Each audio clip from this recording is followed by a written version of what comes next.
Okay, let's slowly start the lecture. So I'll continue the line that Lorenzo started, and my hope is to convince you by the end of this lecture that this technique is actually the simplest technique to model plasma. It's much easier than magnetohydrodynamics codes, for example. So I hope that by the end of my lecture and listening to Lorenzo's lecture, you can actually just go ahead and code the whole code yourself.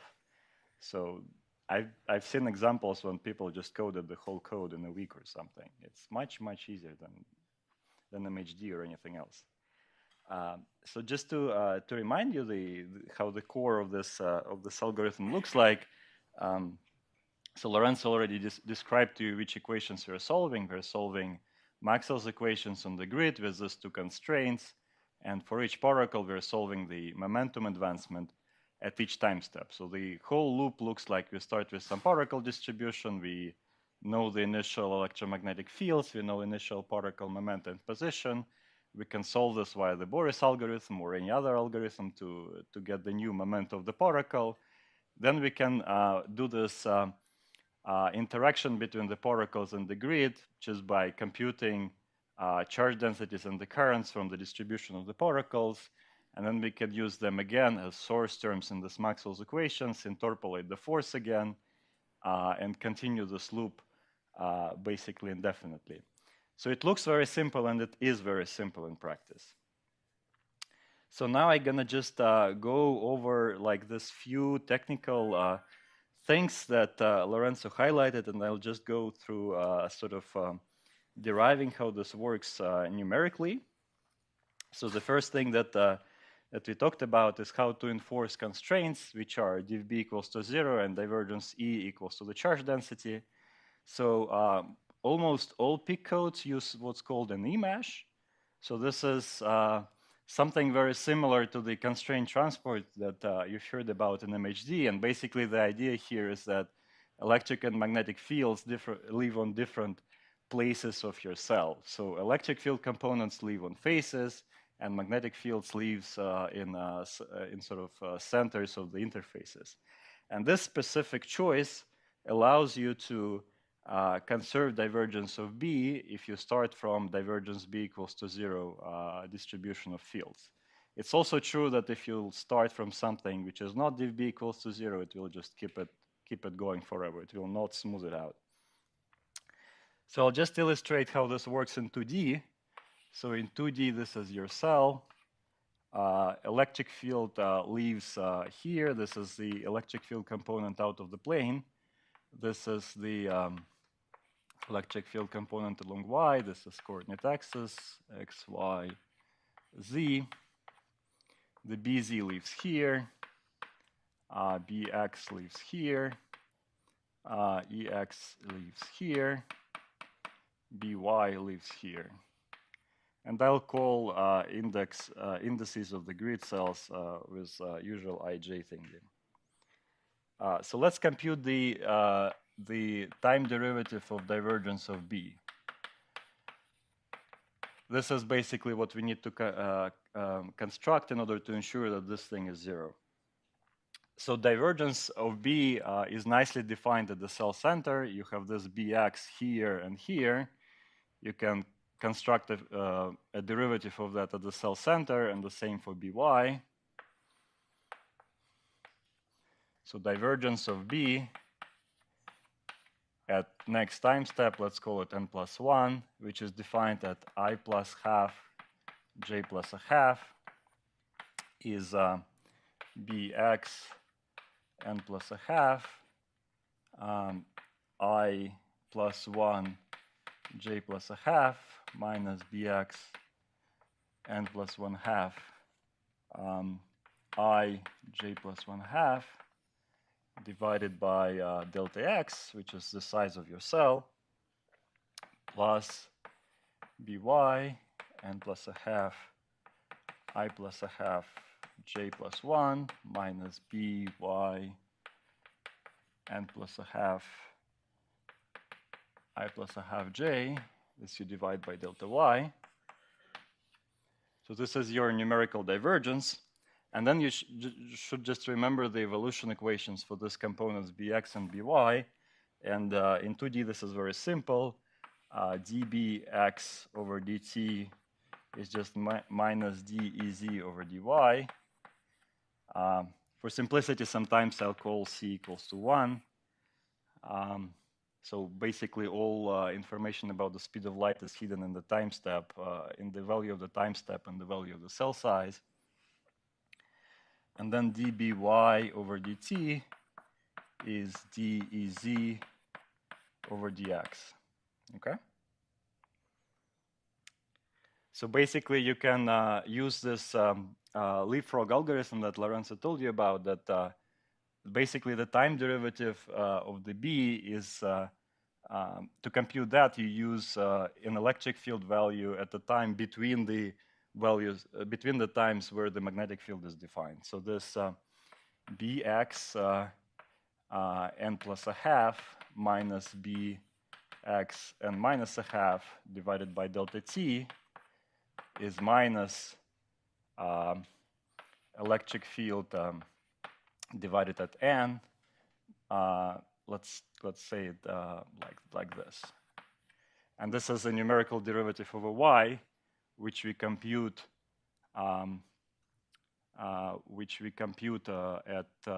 this position. So the ez at this position minus ez at this position gives you the derivative over y, which is defined here, where bx leaves. So this is the beauty of this e-mesh. Basically, by displacing the magnetic and electric field components, you can compute curls with second-order accuracy at the positions where the other field component leaves. And if you'll just plug this here, you get something like Ez at time moment n, ij plus 1 minus Ez ij n minus Ez n I plus 1 j plus 1 plus Ez n I plus 1 j, and then basically the same terms.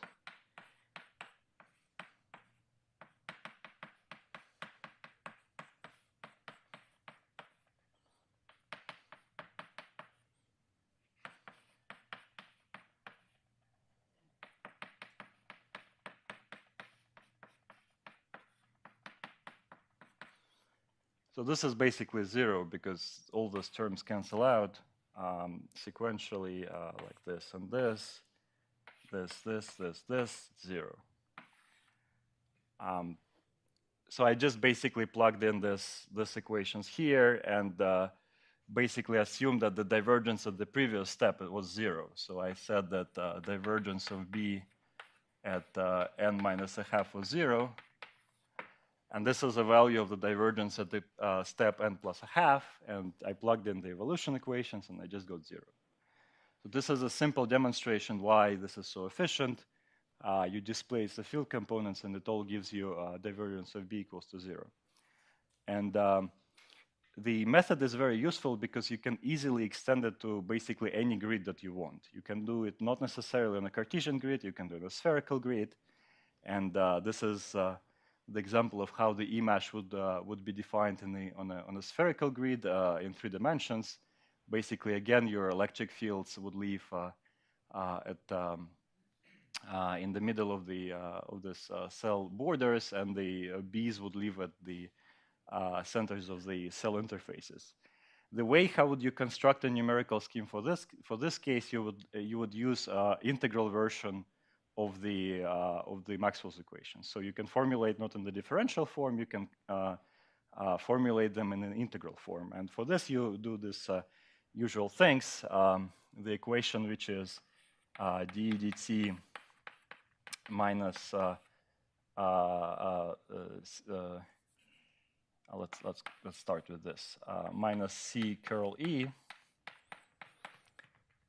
You can integrate this equation over a cell over the cell face, and then you'll get the usual thing that d flux over dt is equal to minus c curl E, the flux of curl E.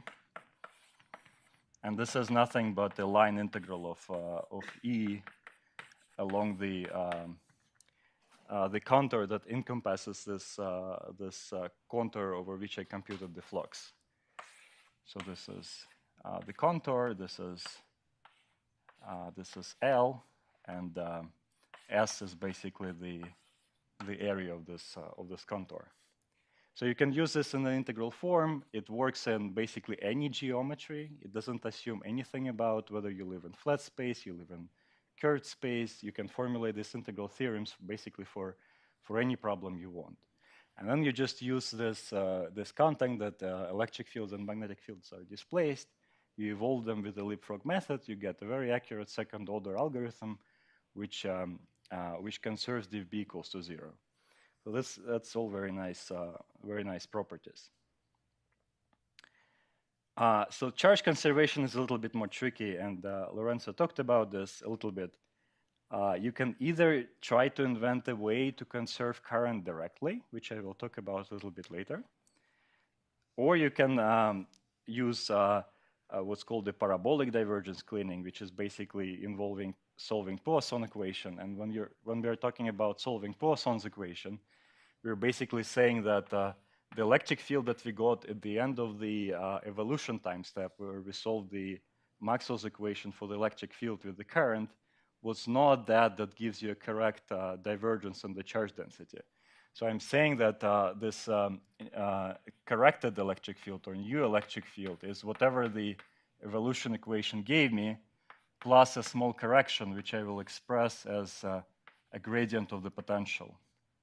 So then I need to solve for this, and the equation for this would be very simple. I just need to plug this back into Poisson, and what I'll get is that the divergence of this gradient delta phi is divergence of E minus 4 pi rho.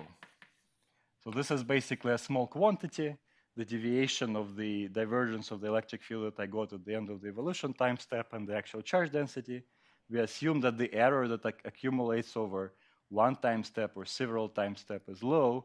So here you do a little bit of cleaning, and for that you do a Poisson equation. So the divergence of a gradient is a Laplace, and this you can solve where this is basically a known function of the position. It actually, I'm not very sure that this is going to be much slower than the full way of doing the current deposition. And the trick here is that you don't need to do this at every time steps. You can do this at each 10th time step or each 15th time step. And it would still give you very nice results. So the two sort of most known codes on the market, Tristan and Zeltron, they actually use conceptually different step for the current deposition. Tristan uses charge conservative deposition, and Zeltron uses this Poisson correction. And for problems that we tested, for example, magnetic reconnection, the answer is basically indistinguishable. You can just compute the particle spectra and compare it, and they give you basically identical results. So there are much more sort of crucial parts of the algorithm that gives you sort of convergence of the properties of the particles rather than maintaining this divergence equals to rho thingy. I don't quite know if there is any code that uses hyperbolic divergence cleaning or this Dedner scheme of hyperbolic parabolic cleaning, when you basically try to advect the error at a speed which is greater than the speed of any wave in your system and then keeps damping it. For that, you will need to evolve an additional equation for a scalar field. This, I don't know if there is any sort of community code which does this, but it seems very attractive, so I think we should try that at some point. And if you go to the charge conservative deposition, this is where actually things becomes quite tricky, because the most naive choice that we talked about will not work.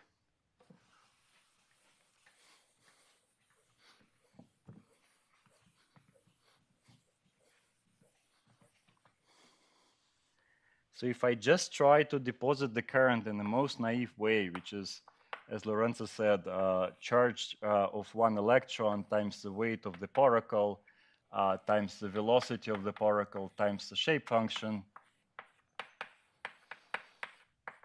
and sum this over the particles, this particular choice will not satisfy continuity equation for charge density and the current density. So the trick is to construct this quantity in a way that ensures that this equation is satisfied at machine precision.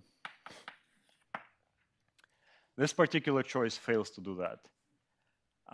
So there are multiple ways how to do this, and the most straightforward way is just to say that I know what my charge density is. The charge density is sort of defined unambiguously. This is just a sum of the particles times the shape functions. So this is my charge density that deposits the charge on a cell, and I can just use this definition to compute the current through this equation. And in this way, I would be able to construct a scheme which would be able to do this charge conservative deposition basically for any shape function. So this is what's called the Philippov charge deposition algorithm.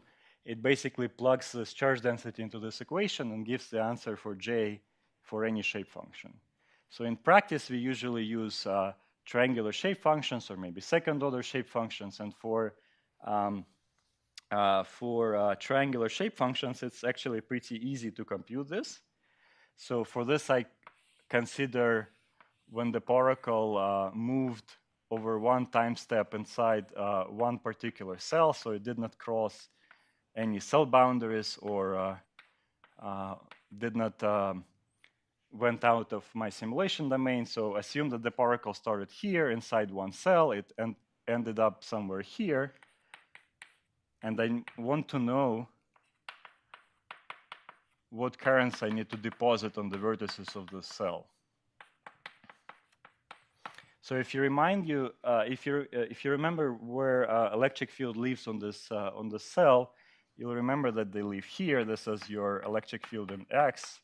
This is your electric field in Y. They live at the borders of the cell, and these are the same positions where I need to compute the current.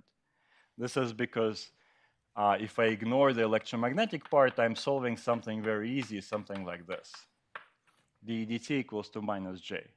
So from this is very clear that I need to define electric field and the current density at the same positions in the cell. So my EX and JX will live at the same places right here. And I just need to compute the change of the charge density deposited by trajectory of this particle. How would I do this? I would again try to do something like an integral theorem. If I'll just try to compute the change of the overall charge in this volume, this will give me the flux of the current through the appropriate phases. So the change in the charge will give me the flux of the current, which will be something like this. Okay. So this is a flux of Jx through this border. This is a flux of Jy through this size, and this is the change of the charge inside the cell. So this is computed straightforwardly. You just get the change in the shape functions at this position. So you get something like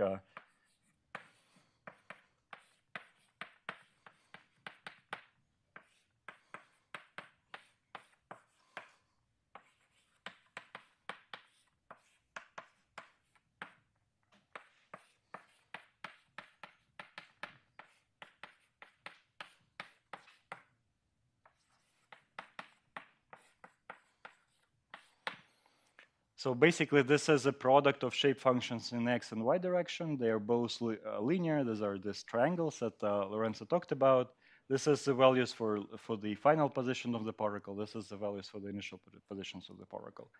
So if I'll just take this and rearrange it in a way, I will get this particular answer. So this is the value of the current that I deposit as an x component. And if you compare it from the naive expectation, it's actually pretty close. This Fx is just the velocity of the particle. The Fx is just the difference between the positions of the particle, and this is the weight which I attribute to this particular point on the cell. And this 1 minus wy is actually nothing like the shape function computed at the midpoint of the particle trajectory. So instead of obtaining something like jx equals to the shape function in the x direction times the shape function in the y direction times the velocity, I got something like jx is the velocity in the x direction times the shape function in the y direction computed at the midpoint of the trajectory. So something which is pretty close to what you would naively expect, but sufficiently different to ensure that this equation is satisfied at the machine precision. So there is nothing sort of conceptually more difficult if you deposit the current in this way or in this way. It's just that one way ensures that the charge is conserved, another one does not. And the problem obviously appears when the particle crosses the cell boundaries, and people came up with sufficiently efficient ways of computing the splitting of the trajectory into two pieces. So if a particle crosses the cells like this, these are 4 individual cells, and the particle went from here to here, what's done now is that you split this trajectory into two pieces. One piece goes from here to the cell edge, and then from the cell edge to the final point of deposition, and then you basically treat the two individual trajectories as treated in the previous algorithm. And then if the particle crossed something like this, you can introduce what's called a relay point somewhere in between this on this border of the cell, and again split it into two pieces. So basically, this algorithm allows you to treat any possible way of the motion of the particle through the cell and ensure that the current that you will compute will be deposited in a way that this equation is satisfied. So this is how PIC codes treat this constrained transport of B and electric field in sort of conservative fashion. Any questions here? I think it's good just to show, glory details of how the code works, because my feeling is that, if Charles would tell me how GRMHD works, I would not be able to code it in a week. The PIC code you can code in a week. So if you actually want to do this, it's very simple. This is just something to remind you how the particle pusher works. And here I just want to make a small comment that this is basically what's called a Boris scheme. It also uses a leapfrog update. The velocities are defined at integer time positions, and everything else is defined at time positions in between them. The key here is that the choice of this velocity on the right-hand side is basically arbitrary. So what Boris designed and what Lorenzo described to you the first slide is that you basically split the whole update into three pieces. You first do the update with the electric field for half a push, then you do the Boris rotation in the magnetic field, and then you do another half of the electric field update. The choice of this velocity that is given after the first electric field push is basically arbitrary.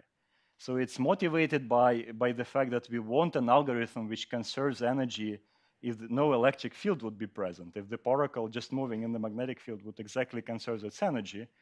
But in principle, this is an arbitrary choice. And this results in this definition of the three velocity. So there is a continuum of other choices of three velocities which would satisfy different properties of the algorithm.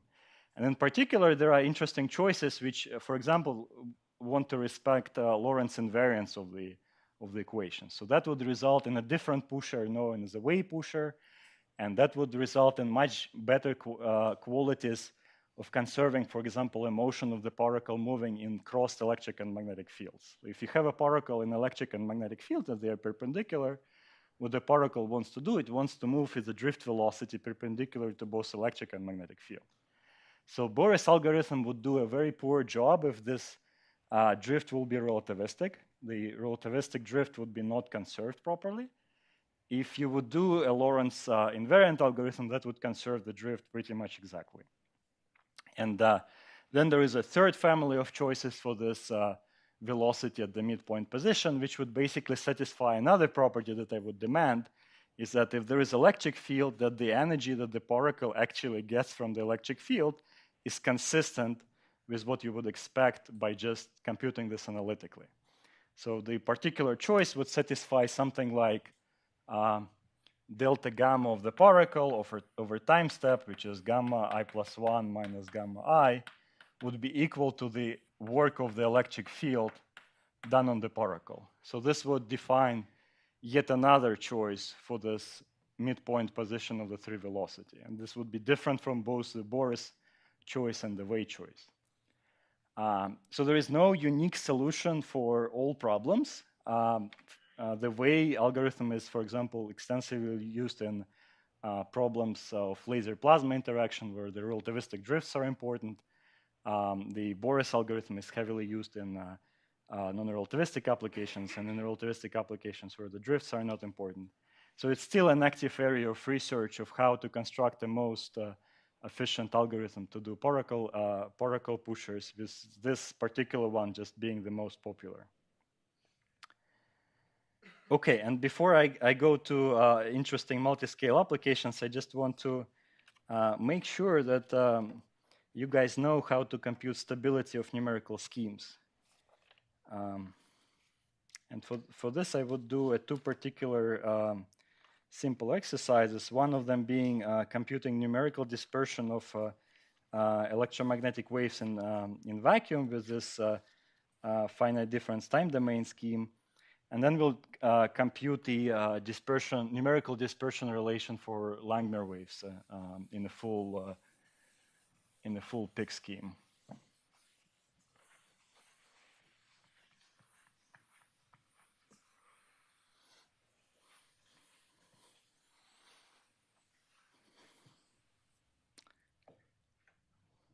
Okay, so if I want to propagate electromagnetic wave along one direction in, let's say, x, I need to define one component of the electric field, which for my particular choice, I would say would be Ey, which would leave at cell edges. And then I would define the magnetic field in the z direction, which would leave right in between them. So I need to solve two equations, d dt equals to c curl b, and another equation being dB dt equal to minus c curl e. Okay? So this is very, very simple. You discretize it. You say that the electric field in y at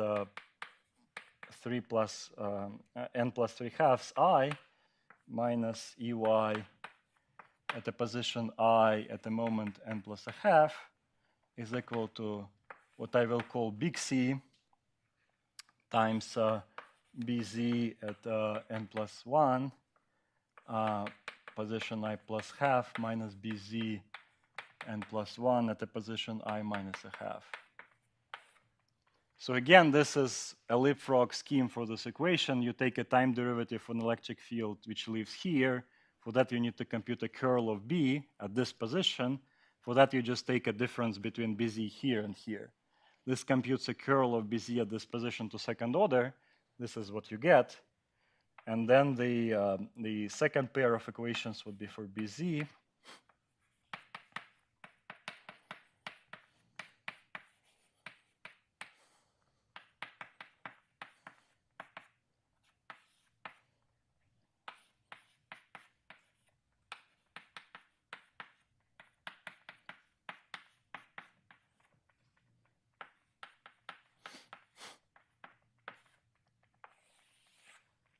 So this C is basically the current number, C delta T divided by delta X. Okay? And to know the properties of numerical waves, you just need to plug for each E and B, you need to plug the usual exponents and say that your T is basically Tn plus T0 plus n delta T, and x is x naught plus I delta x. So if you plug this to here, you'll get this dispersion relation, which is quite different from you would expect from your analytical expectation. So analytically, we expect that waves in vacuum propagate at the speed of light, that we'll just get omega equals to ck. This dispersion relation obviously depends on the choice of the time step, the cell size, and the current number. So only in the limit of very small delta t's and delta x's, you can Taylor expand this signs, and you will just get omega delta t divided by k delta x is equal to the current number. And this is a familiar vacuum dispersion relation. So this is omega equals to ck. So in the limit where everything is resolved, of course, we recover the analytical expectation. However, in practice, you get finite time steps and finite grid resolutions, in which case your dispersion relation would look like quite differently.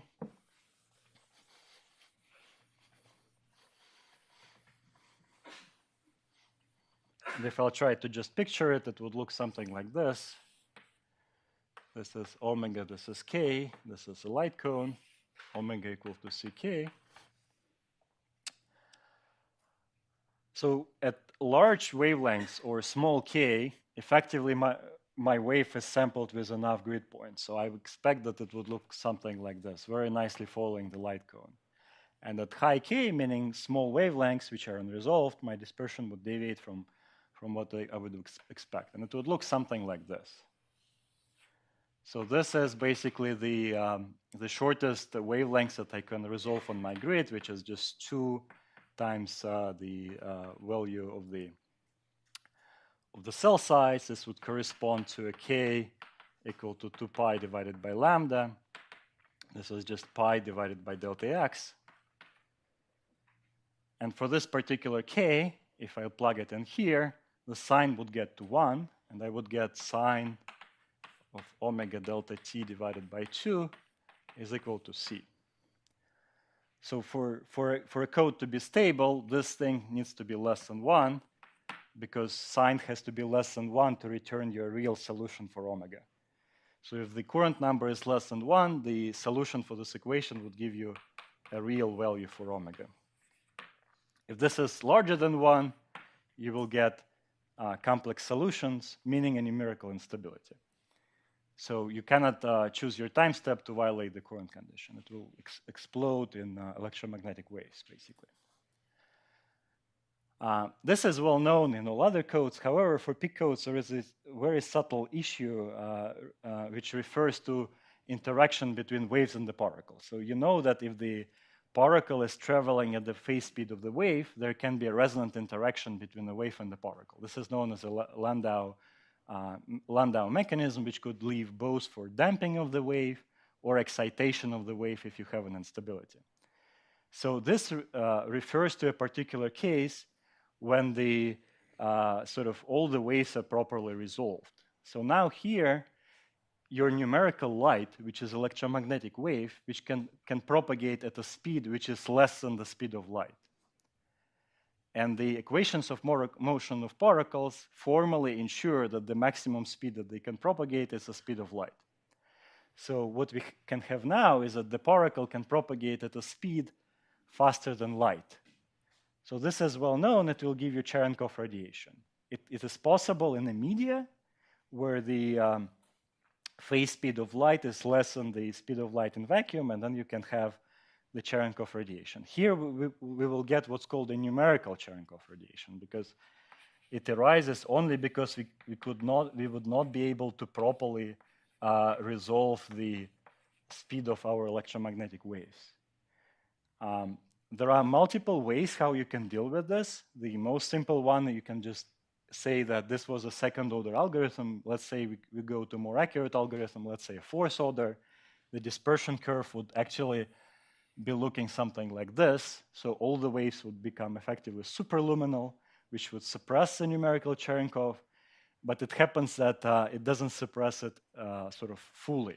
There are other modes coupling between the particles and the electromagnetic waves, which would still restore the instability. So this is a very subtle issue for modeling relativistic flows. There are no good answer to this, like sort of a well-defined recipe to avoid this completely. There are a lot of recipes which would say that I can run my simulation longer and basically delay the issue. So we can do this. We can filter currents, which would reduce the noise and also help with this problem, and all sort of other tricks which are possible in practice. Okay, any questions here? This is simple, but I think it's nice to go through all of this analytically. I would just add that this is to reinforce that this is actually subject of current research. Yes. A paper a couple of days ago actually addressed this exact problem. It's something that worries all of us at some point.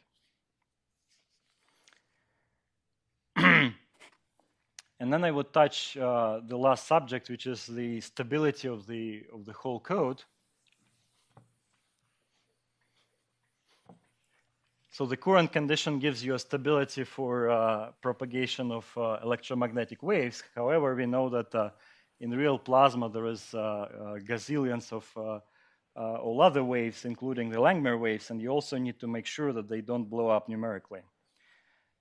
So Langmuir wave is basically a wave which is launched by a locally created charge in neutrality when you basically enhance the density of the one species. It creates an unbalanced electric field, and the whole plasma starts to oscillate at the plasma frequency.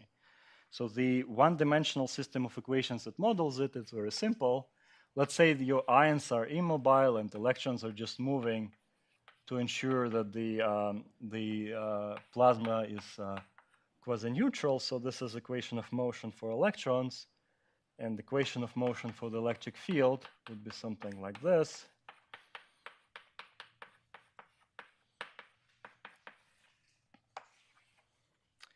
And this I can discretize in exactly the same way that that the leapfrog is doing. Let's forget about relativity for now and just say that this is the free velocity of the electron. So this is going to be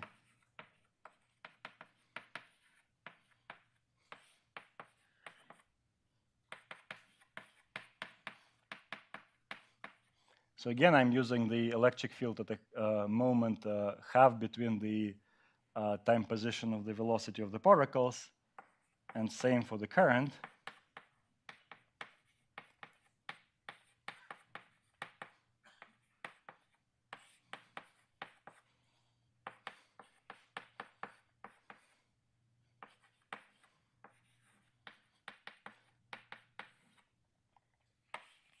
So here I'll skip this point, but in 1D you can actually make sure that the most naive charge conservation is actually exact for triangular shape functions. So if you take a triangular shape function in 1D and just deposit the current in this way, the charge would be exactly conserved. So that issue that I talked about only arises in 2 dimensions.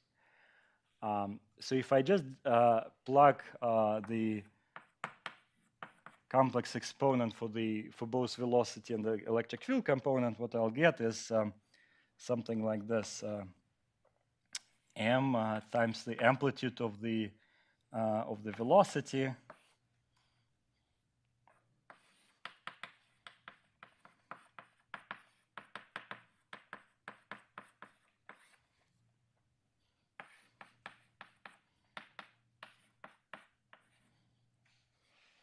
and for second equation I'll get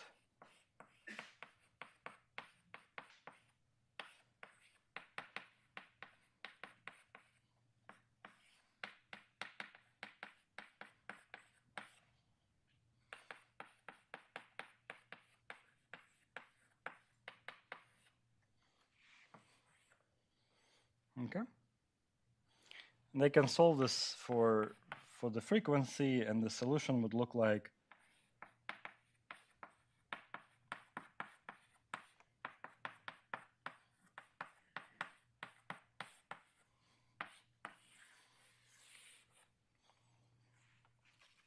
again, in the limit of very small time step, the sign can be Taylor expanded into just the argument, and you'll get the omega is plus minus omega plasma.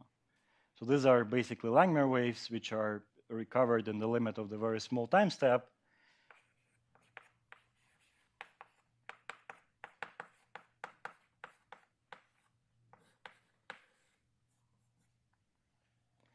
And at the finite time steps, you actually encounter a numerical instability if this value is larger than 1. Again, the sign will become larger than 1, meaning that there are complex solutions to frequency, and this brings you an instability. So if this is greater than 1, omega becomes imaginary, and this is an instability. So resolving the plasma frequency in time is basically required to give you numerical stability. And then we get the current condition. And that's pretty much it. If your time step ensures that this and this is satisfied, the code will be stable. You could ask what would happen if your code would not resolve the Debye lengths. The code would be actually stable, so there is no problem in not resolving the Debye lengths. What will happen is just that the plasma will heat up from noise to restore the temperature, to basically increase the temperature in a way that the Debye length becomes resolved. So there is no problem in running this simulation in terms of numerical stability.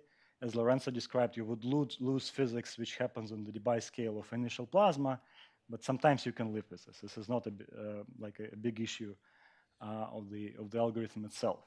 However, you do need to make sure that the time step resolves the plasma frequency and properly propagates numerical light. Yes, sorry.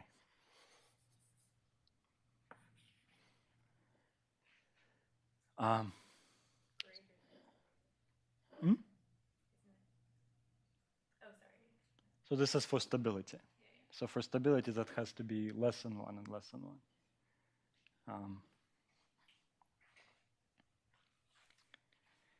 And the last note that I want to make is that the code that we described with Lorenzo is actually not conserving everything that we wanted. So the code conserves the total momentum, the momentum of electromagnetic field plus the plasma, but it doesn't conserve the full energy.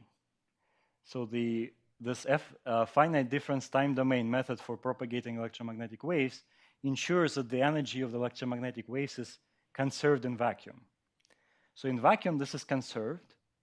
The particle pusher ensures that the energy of the particle which rotates in just the magnetic field is conserved. But that's it. If these problems leaves individually, they're nicely conserved. If they're coupled, the exact energy conservation breaks. And it basically means that you cannot run your code indefinitely because at some point the error in your total energy will become basically comparable to the initial energy. So for typical parameters, this means we can typically run the simulation for 1 million plasma oscillations. Beyond that, typically, it's very hard to run the simulation longer for these choices that we described. The second order algorithm for both particles and fields, the first order shape functions for the deposition of the current, etc. So this is one point where implicit algorithms can be useful. If they resolve all the necessary physics, meaning that you don't take this advantage of taking very large time steps, you take the time steps that properly resolve all the physics, the advantage that the implicit code brings you is that you can conserve the total energy of the plasma on the machine precision. So that's, I would say, the only sort of well-defined advantage of implicit codes compared to the explicit codes. They're much more computationally extensive, so I would think a lot of times before actually trying an implicit calculation. I guess it's also sort of like fair to say that conserving the total energy does not ensure that the Yes. energy Yes. properly. Yes. In principle, you would want that the evolution conserves infinite amount of momentum of the Vlasov equation, saying that we conserve only 1 or 2, let's say the total momentum and the total energy, it's good to think about this, but it doesn't ensure that the answer that you would get would be totally correct from the physical perspective. So there is no good way out of it, sort of numerically speaking. Any other questions about the algorithm before I would move on to some more interesting things about applications?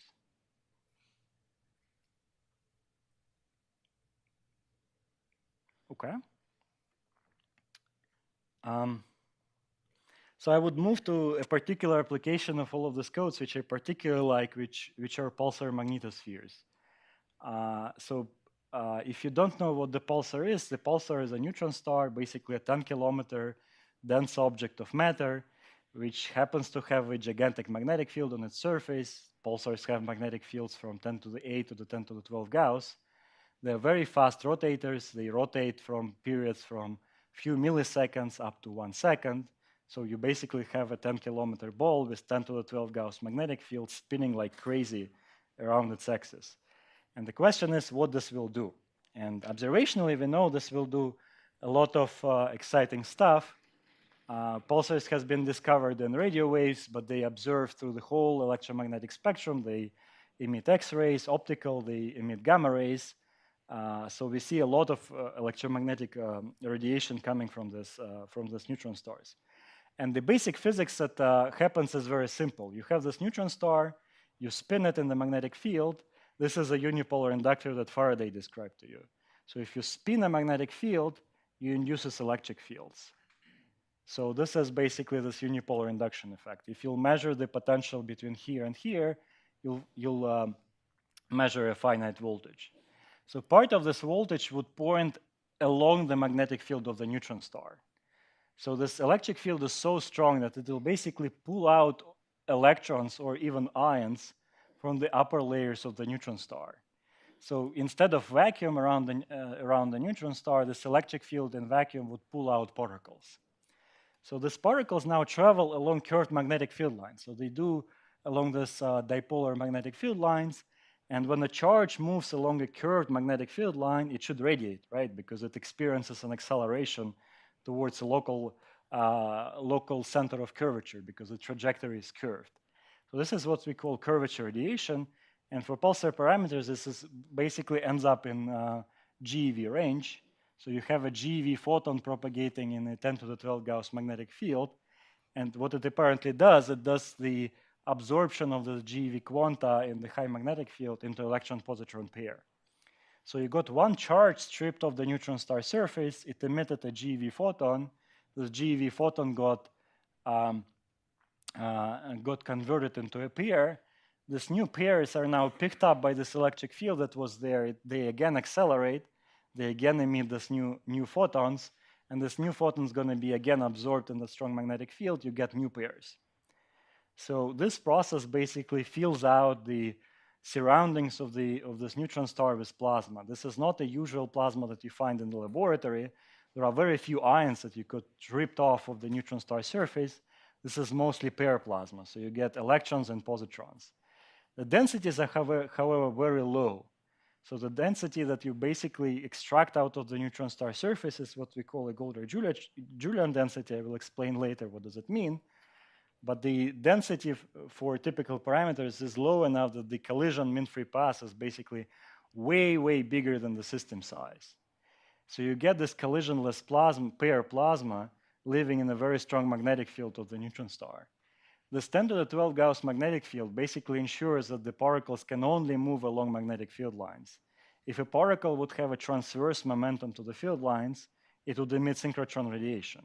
You can ask what's the time scale for which this particle would emit a transverse momentum. And for 10 to the 12 Gauss and Lorentz factor of something like 100, the synchrotron loss time is 10 to the minus 14 seconds. So basically, immediately, the particle radiates all of its transverse momentum and just travels along the field lines.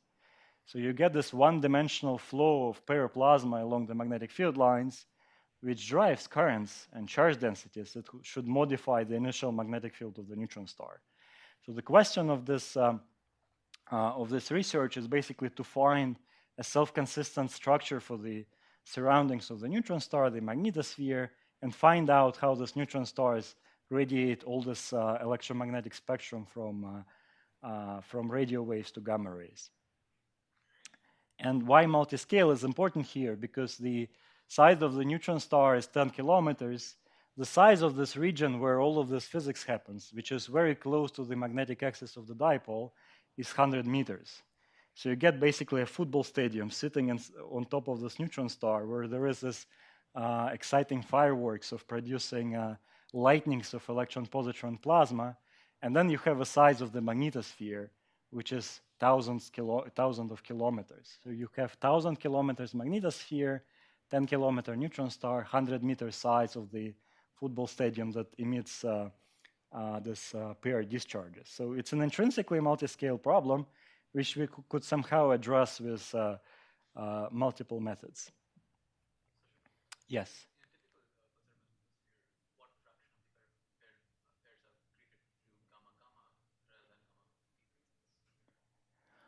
This depends on where in the magnetosphere we're talking about. So near the star, basically all the pairs will be created via this process. Very little would be created due to gamma-gamma because the density of gamma rays is actually low.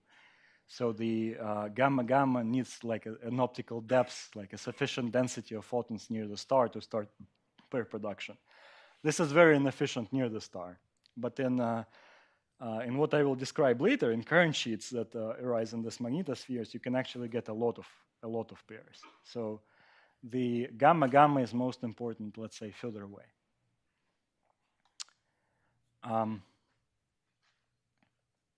Okay, so Goldreich and Julian in '69 wrote this paper, which is by now, I think, like something like 2,000 citations. And they basically sketched a paradigm how these magnetospheres work. So the current that you extract from this region very close to the magnetic axis, so this is both the magnetic and dipolar axis, this close region which supports field lines which can actually extend to infinity, we call the polar cap, the region of open field lines. So some field lines go to infinity, some close up. And this region where it supports field lines that goes to infinity, we call it polar cap. So this is this 100-meter size football stadium where you get this pair of discharges and all the physics which flies out. So what does it current do? So if you have a current, it basically creates a toroidal magnetic field, right? So this is simple. So this current creates a toroidal magnetic field, which would at some point beyond the star would become comparable in amplitude to the dipolar magnetic field. So at this point, you cannot support basically closed field lines. Field lines open up, and you drive an electromagnetic wind, which basically has toroidally dominated magnetic field. So the magnetic field created by the current decays away as 1 over r. The dipole field scales away as 1 over r cubed. So this field has to dominate at some point. So this is a toroidal field. And then you can remember something which is called the Ferraro theorem in non-relativistic MHD.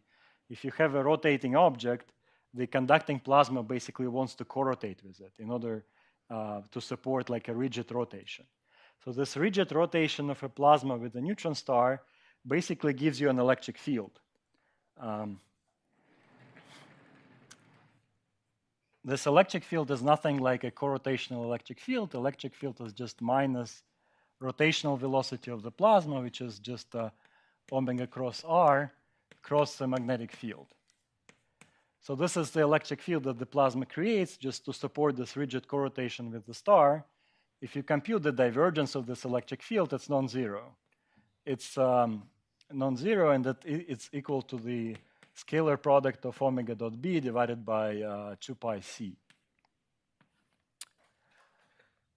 So this is non-zero, and this is what we call a Goldreich-Julian charge.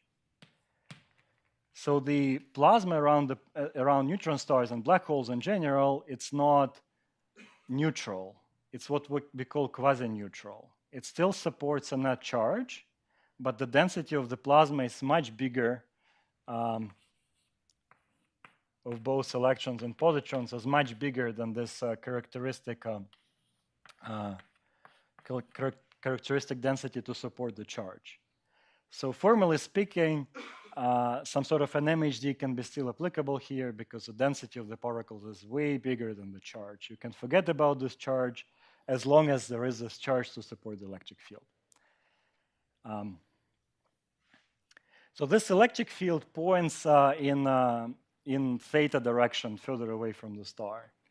This electric field in theta direction cross the toroidal magnetic field gives you a pointing flux. E theta cross B phi gives you an outgoing pointing flux. So this electromagnetic wind keeps an electromagnetic energy away from the neutron star in the form of a pointing flux. You would not see this pointing flux because it's basically a flux of the electromagnetic energy. It's much bigger than the energy flux in the particles. Unless you come up with a way how to dissipate this flux, it would be still electromagnetically dominated all the way to infinity. So the major problem of this research, how these relativistic objects create electromagnetic outflows, is how actually to dissipate these outflows in order to observe the light that comes from all of these compact objects. So you have this pointing flux of an electromagnetic energy coming away from the neutron star, and then you can ask a question of what's the source of this energy? There is only one source of the energy in the problem. There is a rotating neutron star. So as the wind carries the energy away, there should be a way of how the neutron star slows down its rotation. And the way it does this is that this current that flies away along the open field lines, it should actually sort of close itself on the neutron star surface, just to maintain zero current in the system. So to close the current in the magnetosphere, it should cross magnetic field lines right here on the polar cap, and then you'll have current basically going across magnetic field lines. Magnetic field lines are radial. They basically go away from the neutron star. The current flows in theta direction. You get an ampere torque of this current on the neutron star surface that slows down its rotation. So basically, all of the evolution of the pulsar is driven by electrodynamics. The slowing down of the central source is driven by electromagnetic torque on a solid body, and then there is electromagnetic flux which carries energy away from the neutron star. So there is nothing about sort of physics of the neutron star that we don't know, how these objects sort of work from the ground perspective. And then it took surprisingly 40 years just to understand how that simple model that I described works on a quantitative level. And here I would like to get back to a question that has been asked, I think, yesterday about what do we call by force-free electrodynamics in relativistic problems. And what we are basically doing is that we consider the momentum equation of plasma motion, which tells us that the change in the momentum of the fluid is equal to the Lorentz force plus the sort of grad pressure like terms, which concerns with the pressure of the gas.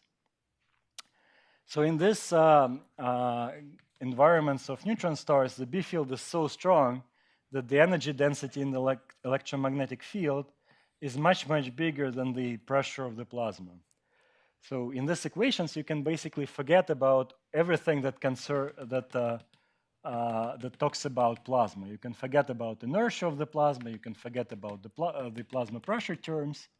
And what you end up with is a very simple equation. Lorentz force acting on the plasma is equals to 0. So in environments of sun, this just leads to J cross B equals to 0, which means that the current flows exactly along the magnetic fields in the force-free state. In the rotating magnetospheres, as I described, there is electric field and there is a charge density. And if you're actually far away from the source, you try to co-rotate with the neutron star at the speeds comparable to the speed of light, and then the electric field becomes comparable to the magnetic field. So the electric force, which comes into the Lorentz force, cannot be neglected. And the equation starts to look something like this. Okay? So this is a force-free equation for relativistic plasma.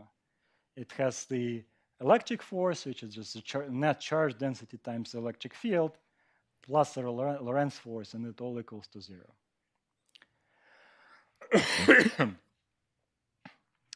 So how we go from here to some equations that can be solved on a computer? So you know that for Maxwell's equations, you need to find the current. So the current can be found from this equation. It's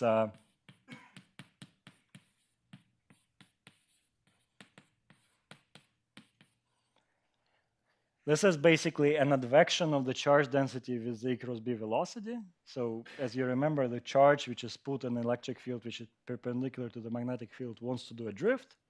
So this is a drift velocity times the charge density. This is this advection current.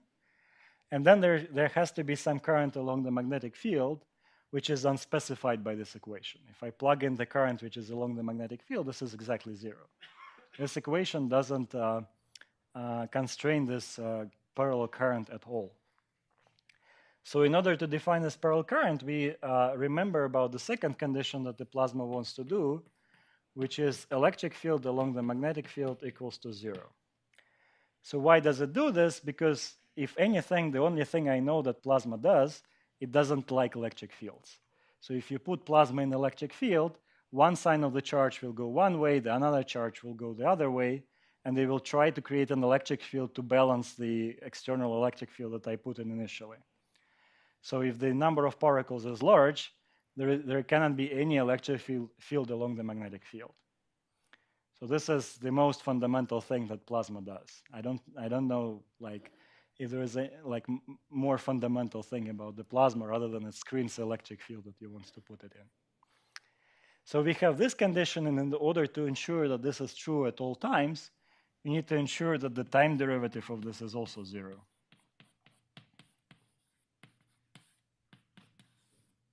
Okay? And to find this, I can actually use Maxwell's equations again. So this is something like time derivative of the electric field times B plus time derivative of B dot electric field. This is equals to 0. So this I know is something like a curl B minus J, and this is minus curl of the electric field. Okay? So now you have curl of B dot B minus J dot B, which is exactly the current that I wanted. It's a current along the magnetic field, minus curl E dot E. So if I solve this for the current along the magnetic field, I would get that answer that is on the slide.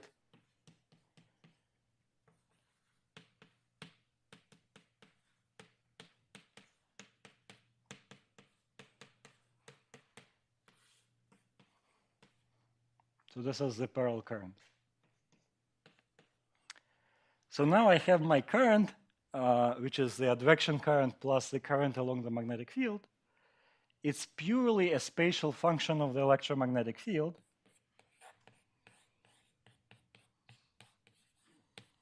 It's the best plasma physics theory possible. It forgot about every plasma effects that are there. There are only electromagnetic fields left. And then we have basically Maxwell's equations, which do time derivative of the electric field equals to curl B minus the current. Current is the function of the electromagnetic field, and dB dt is also the spatial function of the electric field. So all the plasma physics got hidden into this equation for the current, and basically you can use the same electromagnetic method that we described for PIC. You can stagger electric fields and the magnetic fields on the mesh, use the E mesh.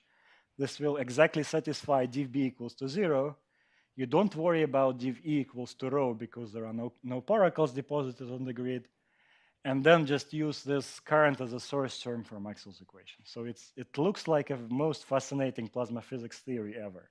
Like very simple, just two equations, just electromagnetic fields, that's it. How do we know that we're not going to just have a large acceleration of these particles? Of course, there is no free lunch in this problem. What these problems typically do, if you start to evolve this dynamically, they form current sheets. And this is where this theory breaks. In the most naive way, it breaks because division by zero is a very bad thing to do. So where B field goes to zero, this assumption about the dominance of the electromagnetic field breaks down. When the B field goes to zero, you'll have reconnection, and magnetic field energy will get transformed into plasma. And all these terms going to be important. And in principle, it's a collisionless plasma, of course, so the very first point of using this as a fundamental equation is not very justified. However, if you want to find the global structure of the magnetosphere, just looking into how the electromagnetic fields look like, that's perfectly okay. You can do this, and you need to do dirty tricks to keep the current sheet stable. So the most naive way is just to get the resistivity into the problem. So you can get points where electric field becomes larger than the magnetic field and say there is some resistivity in that region in order to support the current. So this is basically what Anatoly Spitkovsky code did in 2006. And what he found is that there are closed field lines, as Goldrich and Julian taught us. There are open field lines. There is toroidal magnetic field on those field lines, so this is the color. The current flows exactly along those field lines. It creates a toroidal field. It's different into hemispheres. Beyond this point, which we call a light cylinder, where we cannot no more correlate with the speed of light, these two opposite polarities of the magnetic field touch each other, and this is where the current sheet is created. So this looks very similar to any sort of Earth's magnetosphere interacting with the solar wind problem that some of you may be familiar. You almost always find current sheets in the global magnetosphere. So this is what this thing does. And the current is closed in a very simple way. There is a current going out on opal field lines, and then there is a returning current through this current sheet and the boundary of the separatrix. So this is like a most simple way of how this magnetospheres look like.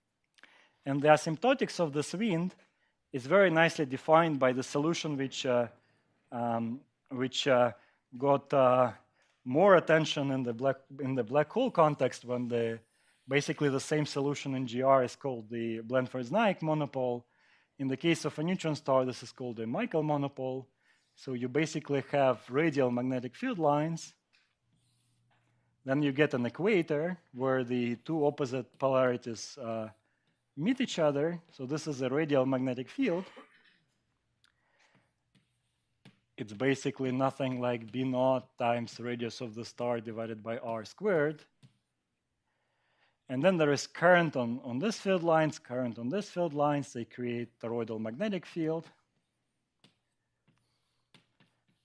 They also meet each other at the equator. There is a discontinuity in both the radial field and the toroidal field. And toroidal exact solution for toroidal field is B naught times r radius of the star divided by r, and there has to be RL somewhere. So RL is C over omega. So this very simple configuration ensures that the force balance is satisfied, and that's basically a stepping stone for any sort of magnetospheric problem in black holes or neutron stars that you can envision.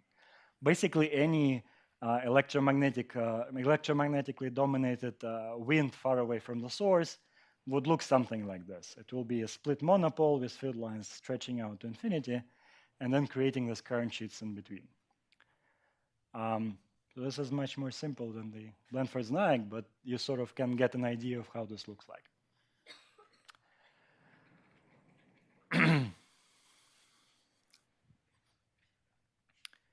Okay. Why this has been useful is that we actually sort of, for the first time, got an idea of how the global electromagnetic field structure of the neutron star looks like. But then, as the previous question mentioned, it basically ignores everything about the particle acceleration. So there were no electric fields in the problem that could accelerate the particle. If I would put a particle in this electromagnetic fields, they would do boring E cross B velocity, E cross B motion everywhere except for the current sheet, which would not bring you any acceleration, no the signs of this physics that I talked about, the pair production, the emission of gamma rays. This has been all ignored by this force-free equations. So in a sense, what happens is that this magnetosphere self-regulates it in this multi-scale fashion, with basically two important scales being the large-scale magnetospheric structure, which lives on this light cylinder scales, thousands of kilometers for the typical rotations of the neutron stars. And then there is this pair production, which happens in the region where you do get this unscreened electric field, which we ignored in the force-free model. So the thing is that basically any small-scale sort of electric fields can be confined to the plasma skin depth scale in the dense plasma. So this, for a Crab pulsar, this is 2 centimeters at the surface. So you get 2 centimeter size scale where you can actually support large-scale electric fields, which would accelerate particles and do all that physics. And what happens on this scale will actually ensure how the global magnetosphere would look like, because this is the region that drives these currents and charge densities that modify these field structures on the larger scale, which actually feed back on the small scales by just saying what are the conditions in this acceleration zone where all this pair production physics happens. So it's an intrinsically coupled multi-scale system, and basically without self-consistent solution for the whole global system, it's impossible to tell anything about how this behaves. And this is where peak codes come in, because the peak codes allow you to model collisionless plasma dynamics without approximations about screening of the electric field. It doesn't ignore particle acceleration, emission of the high energy photons. And what you can also do, you can implement all of this particle creation physics into the peak code. You can add the creation of the high energy photons, because you can say that in the most self-consistent fashion, the particle that moves along the magnetic field would radiate synchrotron radiation, right? And in principle, the electromagnetic solver should track this emission as a self-consistent fields on the grid. However, in practice, the frequency of this radiation is something like gamma cube times the relativistic Larmor frequency of the particles. So you typically resolve this with, let's say, a few time steps. And if you have relativistic particles which move with Lorentz factors of tens and higher, this frequency of the synchrotron radiation is way higher than those you can resolve, which are of order of the inverse time step. So this high frequency radiation from relativistic particles is not resolved by a peak code, but you obviously know the answer to this problem, right? You just open Landau and Lifshitz, and you get the drag force, which describes you how much energy the accelerated particle radiates. So this is nothing like basically a generalized synchrotron formula, which defines you how much energy the particle loses if it travels in electromagnetic fields with a velocity v. So it's a purely local formula. You can use the velocity of the particle, you can use electromagnetic field locally, and you can find how much energy the particle will radiate, and you can deposit this energy on the grid as a high energy photon. So now we are modeling not only charged species, we are also modeling photons. They self-consistently propagate on the grid, and then you can do pair production physics with them. For example, if they travel in regions of the strong magnetic field, you can decouple this photon into a pair, or if it finds another high energy photon, let's say a GeV photon found a KeV photon, then it's a very favorable collision. The energy in the center of mass frame is MeV, so this will produce you a pair. So GeV and KeV photons collided, you get a pair. So all this physics can be self-consistently modeled with this multi-species particle and cell code, which consistently includes radiative cooling of the particles and pair creation. And most recently, we also included GR, which I think, given on that time, I will not get into, but you can ask me afterwards. So now we can basically model radiative physics of plasma in a strong gravity with pair production. So this is most relevant physics which happens in strong field environments of neutron stars and black holes. There is, of course, a compromise in doing that. Of course, if you consider a system where this thing is 2 centimeters, this is 10 kilometers, and this is 1,000 kilometers, you cannot fit it in one simulation on a computer. You need to make compromises. And the compromise here is to fit all the scales in one simulation, basically rescaling the parameters of the problem, but still ensuring that the hierarchy of scales is correct. So you have your smallest scale, which is the plasma skin depth, then there is a radius of the star, and then there is a radius of the light cylinder. So the sort of the ratio between them is artificially small, but the largest scale is still the largest scale, and the smallest scale is the smallest scale. So why does it work so sort of nicely here, and why doesn't it work in other problems? Is of course because of the turbulence. So in this problem, there is pretty much no turbulence. The plasma flowing along one-dimensional magnetic field lines is very hard to excite turbulence. You cannot drive any transverse motion of the particles along the magnetic field. The only thing they do, they slide along the magnetic field lines. The only turbulence which you can excite here is actually electrostatic turbulence. You can get Langmuir waves flying around on those field lines. They can do electrostatic turbulence, but it's not important for sort of larger scale magnetosphere. The strongly magnetically confined plasmas is way more simpler in terms of sort of waves it supports, the richness of the turbulence it can excite, etc. So this is the main, most important explanation why this reduced scales still gives you sort of a nice sense of how this looks like. Yes. Comment on like what we're missing from the first one and the second one, and why there is a sense that tens is okay. That if you want to put more resolution, you want to put it on the radius versus skin depth versus the light cylinder versus radius. It's hard to tell what sort of what would be more interesting. I think putting more on the skin depths could be interesting in a global simulation to resolve the discharge physics. But for now, I think that local simulations is a nice compromise. So you just set up a simulation with local conditions. I'll show one example of that. So local simulations, you can scale for this number to be thousands.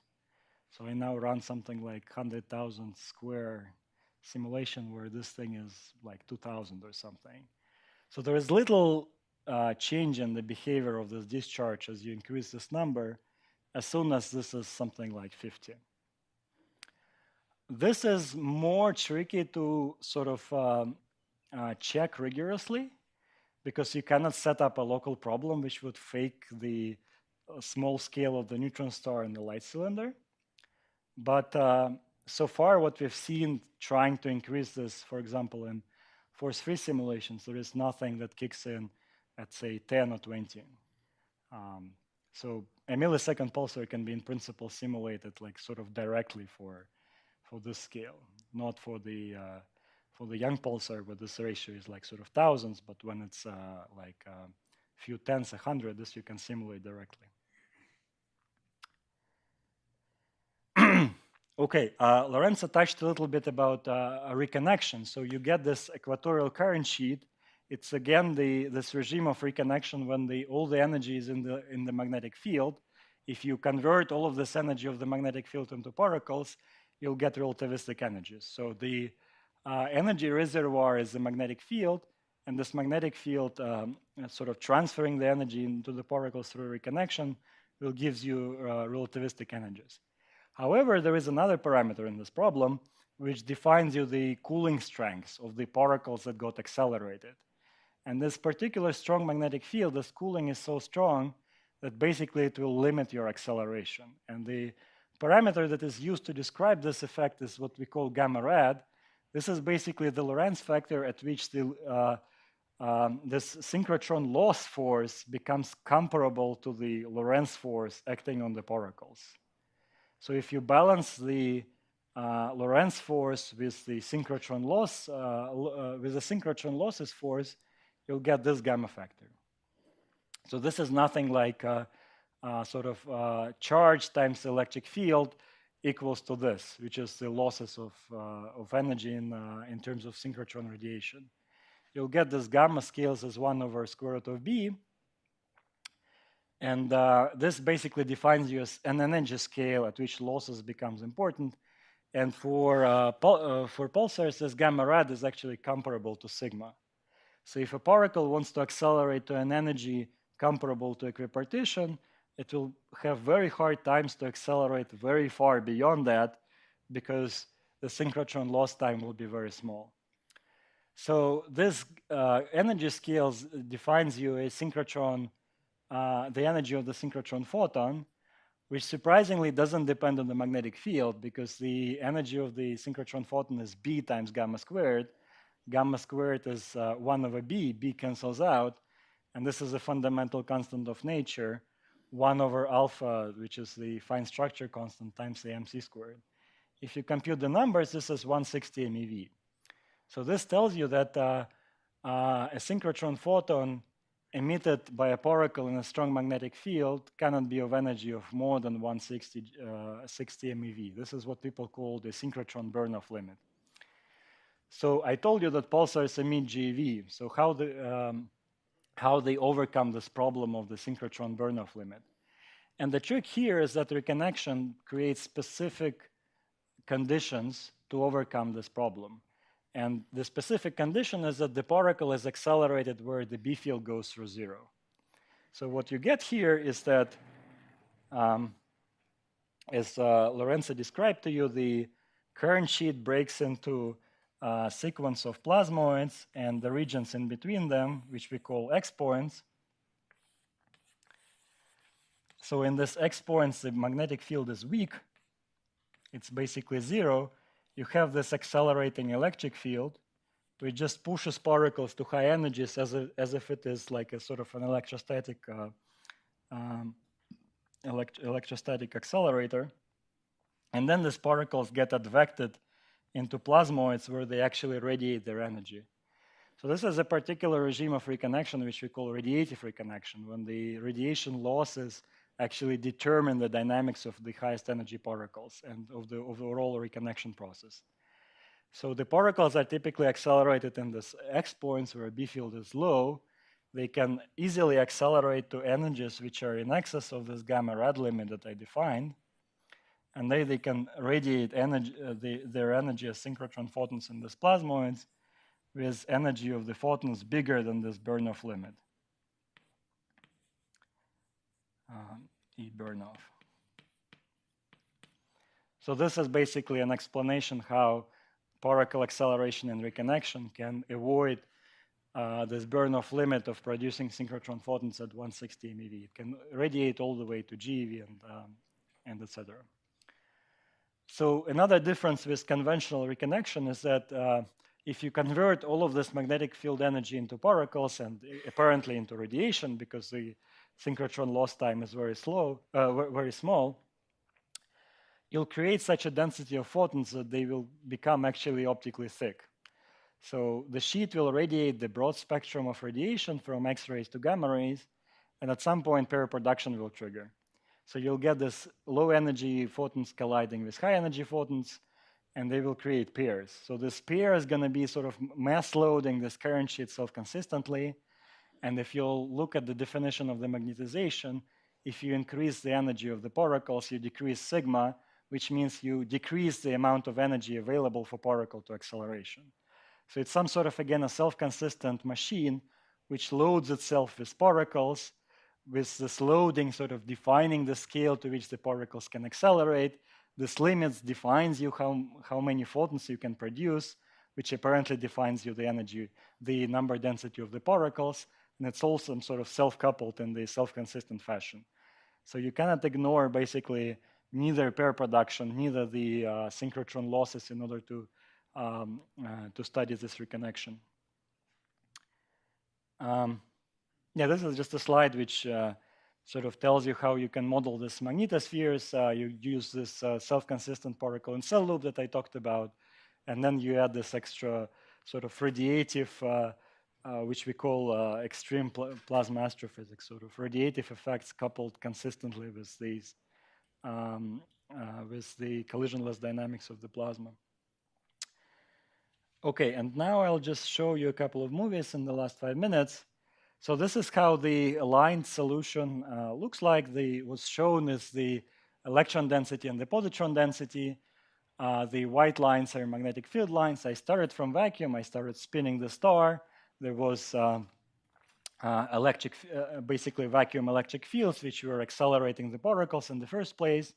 They were accelerated to high energies and started to produce another sign of particles. So the outgoing electrons started to produce positrons, and this is how the magnetosphere started to fill with plasma. So you start to get this dense current region at the boundary of the closed field lines. You get this current sheet, which broke up into plasma instabilities. And then the interesting physics happens here, near this open field line region right here. The zoom-in picture into positrons shows that the production of these charges is very time-dependent. And this is basically a very active area of research, not only in this plasma community, but also plasma astrophysics community, but also in laser plasma interaction, because people now reach intensities of lasers which can actually start to producing pairs in vacuum out of the high energy photons. So what you get here is that this discharge actually happens very in a time-dependent fashion. And the reason is very simple, because once you start producing these particles, they start to kill this electric field, which was accelerating the particles in the first place. So you got, say, one particle, it accelerated, it produced more particles, and now these particles don't like the electric field, right? They want to screen it. Electrons will go one side, positrons will go the other side. They will create electric field in opposite direction to the initial electric field and screen the whole thing. So once the whole thing is screened, the next particle doesn't want to get accelerated because there is no electric field. And you need to wait before this whole cloud sort of escapes, and then you get new particles, a new cycle starts, etc. So this self-consistent plasma simulations are actually for the first time allowing us to address how these plasma flows are intrinsically time-dependent beyond any sort of analytical expectations of earlier models. The whole flow is very time-dependent, and you cannot think of it as just a plasma streaming along the open field lines with some sort of a uniform density. It's fluctuating basically on all scales, and the reconnection in the current sheet, which happens beyond the light cylinder, is also intrinsically time-dependent. And the relevant instabilities here are what Lorenzo mentioned. There is the plasmoid instability, the breaking of the current sheet into these islands and X points, and then there is a relevant instability, which is a drift kink instability, which is when you have this current sheet, it wants to create oscillations in a perpendicular direction to the current. So it starts wiggling around its sort of mean direction. And in 3D, you would actually see both instabilities. This is the plasma density in the frame which correlates with the pulsar. So the pulsar rotates, and I want to sit in a frame which correlates with it. You would expect to see a mostly time-independent solution in that frame, and that's what you actually see. The field lines are basically time-independent unless you're looking at this particular field line, which was just about to reconnect, and then you see it basically reconnecting away and basically transiting from a closed to open field line. So there is this non-steady reconnection, which creates this bubbles of plasma density that you see as the volume rendering here. And this is basically what energizes the particles. Yes? Yeah, so there's a clear period in the plasma density. This one? Yeah. Yes. So what sets that? This is just this physics that I talked about, the period of how fast you screen the electric field in the polar cap region. So basically, this is the intermittency between them sets the height of the gap at which you need to accelerate the particle in order to start produce new particles. So for a typical pulsar condition, this is like a microsecond time scale. So a microsecond will last before the next cloud, before the previous cloud will get evacuated, and we will restore this electric fields to start new pair creation episode. This is sort of like a very small microsecond thing which regulates this discharge behavior.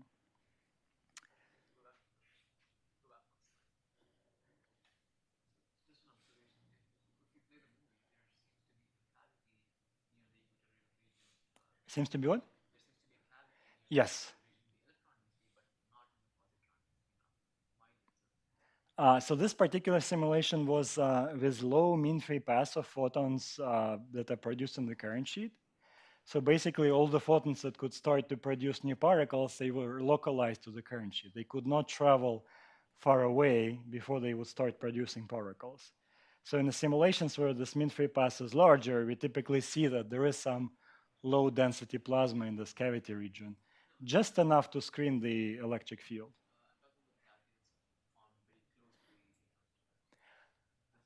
All right, yes, yes. So this is a very, very peculiar thing that,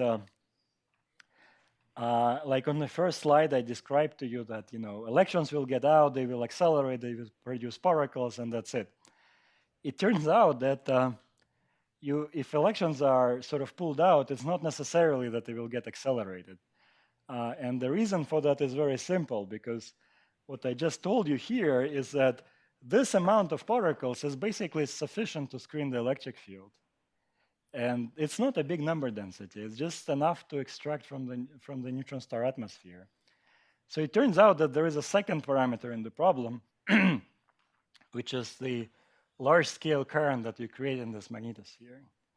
So basically the large-scale structure defines you what the current should be along this open field lines region, flying from the neutron star all the way beyond the light cylinder. And this current has to be conserved along field lines. This is like a simple thing in a magnetic field line tube. The current along the magnetic field has to be conserved.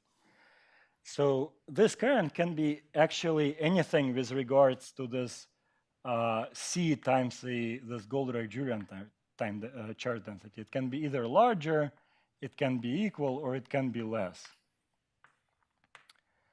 And this, in a relativistic language, this would mean that this current is time-like. The square of the forecurrent is, depending on what you assume for the signature of the metric, I call this less than 0, meaning that this is time-like current, that there is a frame in which there is no current, but there is just a charge density.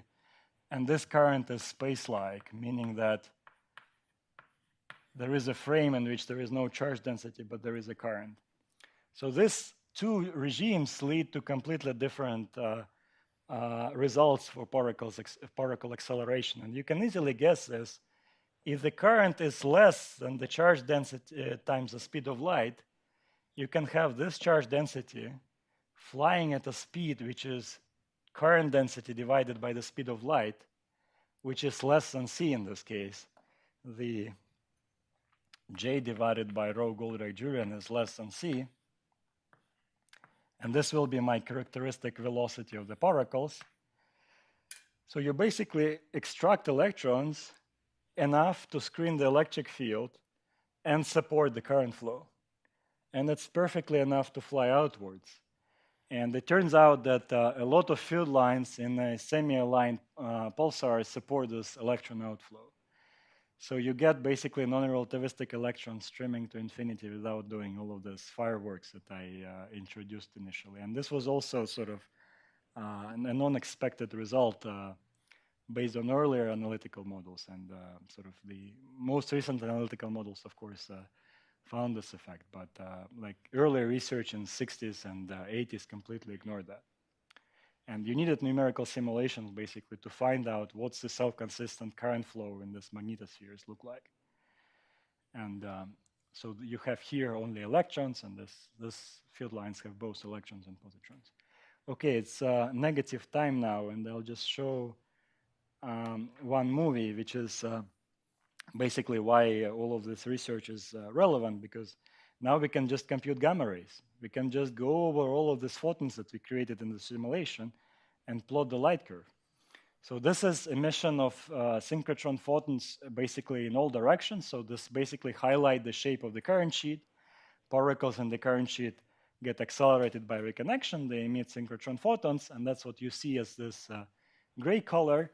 And then there is this colored thing, which is the emission which is produced beaming towards you as an observer. So twice per period, you see this two-peak light curve. produced basically by part of this current sheet which travels towards you.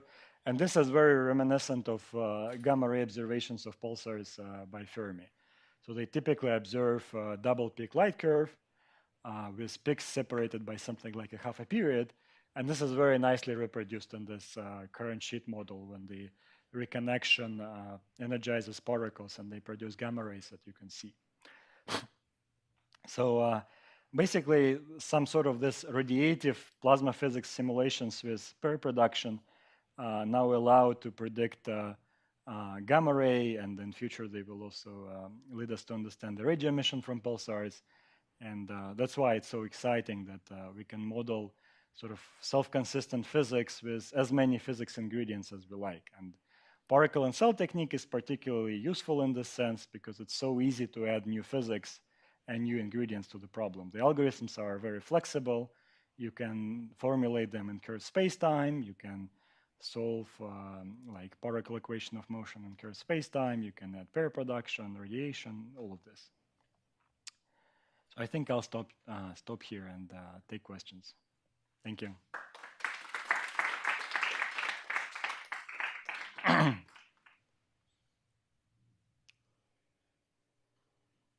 Sure. When you were talking about the synchrotron burn-off limit, Mm-hmm. and you said it doesn't depend on B field, but I don't understand something, because then you said that something about in the reconnection where the B field gets very small, this is favorable. Right. So this model assumes that you emit and accelerate at the same spatial position. So if you accelerate and emit at the same position, this is basically the same magnetic field, right? So in order to balance losses and acceleration, in the same magnetic field, this is what you end up with. And if you consider the energy of the photon that emitted at the same spatial location, you get this. So now in reconnection, you get a slightly different picture. You accelerate in the regions of low B field. So your particles don't know anything about this gamma red limit, which is defined basically with respect to the magnetic field in the upstream of the current sheet. So it doesn't know anything about that field in this place. It gets kicked up by the electric field. It accelerates to high energies. And then as the tension sort of advects the particle into the plasmoid, immediately it starts to feel perpendicular magnetic field, and this is where it radiates. But in that formula, for the photon energy, the gamma is no longer gamma red. It's much bigger, and it's given more like by this magnetization parameter rather than by the strength of the cooling. So reconnection is a very efficient way of avoiding this burn-off limit problem, because you basically break the assumption of how this formula was derived, that acceleration and emission happens at the same spatial location. It's not true for reconnection. Yep. Is there a reason that you consider acceleration by the electric field here rather than like Fermi acceleration? So in this particular regime where the losses are very, very strong, it's actually hard to do anything with particles inside the plasmoid, because here they became relativistic in the X point. Then they would end up in plasmoids. They would radiate all of their energy as synchrotron radiation, and they're again non-relativistic particles. Fermi is very efficient if you feed it with something pre-energized. Like this particle that Lorenzo showed in his simulation, it was first kicked up by the electric field in the X point, and then got reprocessed by the Fermi scattering and contracting islands. This first ingredient is killed in this regime because the particle that ended up in the plasmoid had to radiate all of its energy as synchrotron. So in simulations, we typically see that all high energy particles are concentrated in this X point, and there's very little of high energy particles left in the plasmoids because of the strong radiation force. So that's the main reason why we don't consider like this further steps of energization.